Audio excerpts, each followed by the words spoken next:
जय माता जी दोस्तों, मैं हूँ अर्चना तिवारी। स्वागत है हमारे चैनल ज्ञान की बात विद अर्चना चिंतामणि में आप सभी लोगों का।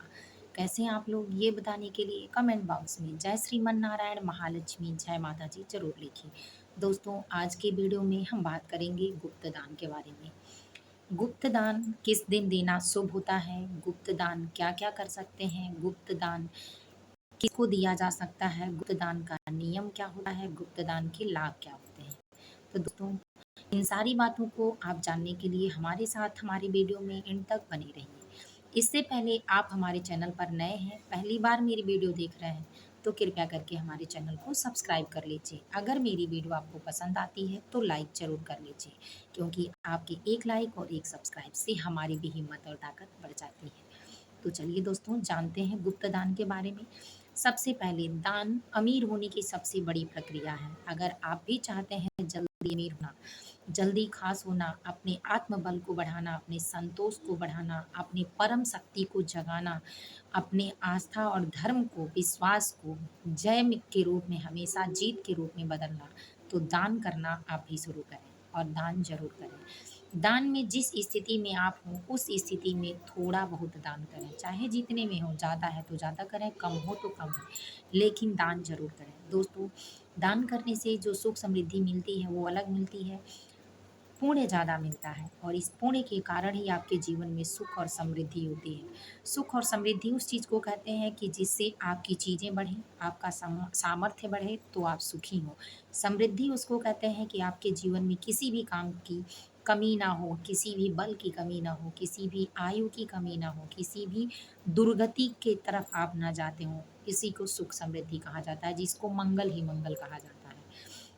तो दोस्तों, गुप्त दान देने का कोई अहम दिन नहीं होता है, लेकिन गुप्त दान का नियम है। गुप्त दान का मतलब है कि देने वाला दाता और पाने वाला व्यक्ति दोनों चुपचाप हों और कोई जानता ना हो, यानी देने वाला दान भी बोल के नहीं, गुप्त रूप से दिया जाए।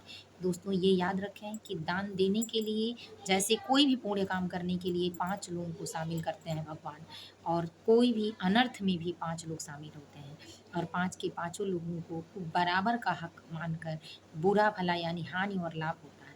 इसीलिए गुप्त दान दें तो कोशिश करें कि आपका एक हाथ से अगर आप दे रहे हैं तो एक हाथ की मुट्ठी बंद किए रहें, दूसरा हाथ न जाने, यानी दोनों हाथों का भी विश्लेषण, पूरा विश्लेषण के साथ किया गया है गीता ज्ञान में, शास्त्र में, नियम में। तो इसीलिए कभी भी एक हाथ का दान दूसरे हाथ को भी नहीं दिखाना चाहिए। दान अक्सर करके गुप्त रूप से ही देना चाहिए, क्योंकि गुप्त अगर रहेगा तो आपके पुण्य अत्यधिक होंगे, उसमें कोई भागीदारी नहीं होगा। अगर आप किसी को बता देते हैं तो जिसको बताते हैं वो भी उसमें शामिल होगा, जो सुनता है वो भी शामिल होगा, जो देखता है वो भी शामिल होगा, जो आपके साथ खड़ा होता है वो भी शामिल होगा, यानी आपके ही दिए गए दान में 5 लोग पुण्य को जमा कर लेंगे अपने। इसीलिए कभी भी दान दें तो चुपचाप दें, किसी को बताएं नहीं। दान देने का कोई नियम नहीं होता है, कोई दिन नहीं होता है, आप जिस दिन चाहें दान दे सकते हैं। लेकिन कुछ खास भी दिन ऐसे होते हैं कि जिस दिन आप छोटे छोटे दान करके भी अच्छे पुण्य की प्राप्ति कर सकते हैं। जैसे शनिवार के दिन अगर आप नमक का दान देते हैं तो आपके जीवन में आ रही बाधाएं दूर होती हैं, आपको सुख और समृद्धि की प्राप्ति होती है। अगर शनिवार के दिन मंदिर में आप माचिस का दान देते हैं तो आपके जीवन में, आपकी सफलता में जो बाधा आ रही है वो बाधा कटती है और उजाला की तरफ आप फोकस करते हैं। तीसरा, अगर शनिवार के दिन काले तिल और सरसों के तेल का आप दान देते हैं तो आपके जीवन में चल रही बाधाएं, साढ़े साथी, पितृ दोष, ये सारी दिक्कतें आपकी धीरे धीरे दूर होती हैं। भगवान प्रसन्न होते हैं, न्याय के दाता, तो आपकी ऊपर कृपा करते हैं, तो आपके कुछ पाप कर्म होते हैं तो दान देने से कट जाते हैं, पुण्य की वृद्धि होगी, तो आपको सफलता और सुख समृद्धि प्राप्त होगी। अब दोस्तों, जानते हैं कि अगर आप शनिवार को काले रंग का कपड़ा दान करते हैं, काले रंग का छाता दान करते हैं, काले और नीले रंग का चप्पल दान करते हैं, तो आपके जीवन में सफलता में 4 चाँद लग जाएँगे। और इस तरह से आप शनिदेव जिसको बनाने में आ जाते हैं, रंक से राजा और राजा से रंक बना देते हैं।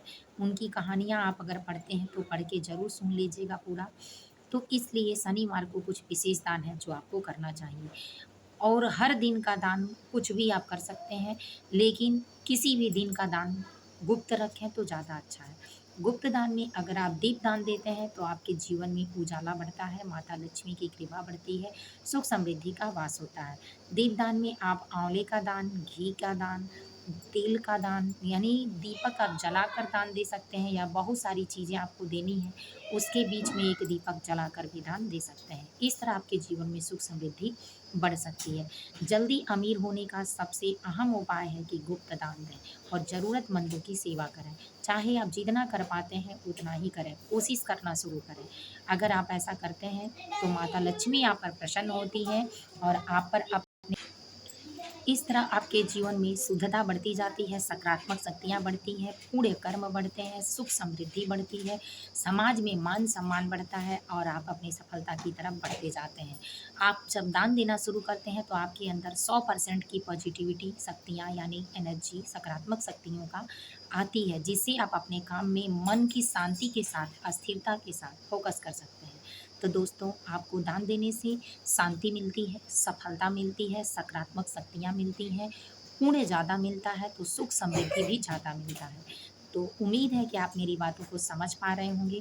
गुप्त दान में आप फल-फ्रूट का दान, अनाज का दान, वस्त्र का दान, कपड़े का दान भी कर सकते हैं। बस ये रहे कि जिसको आप दे रहे हैं वो जानता हो और आप जानते हो।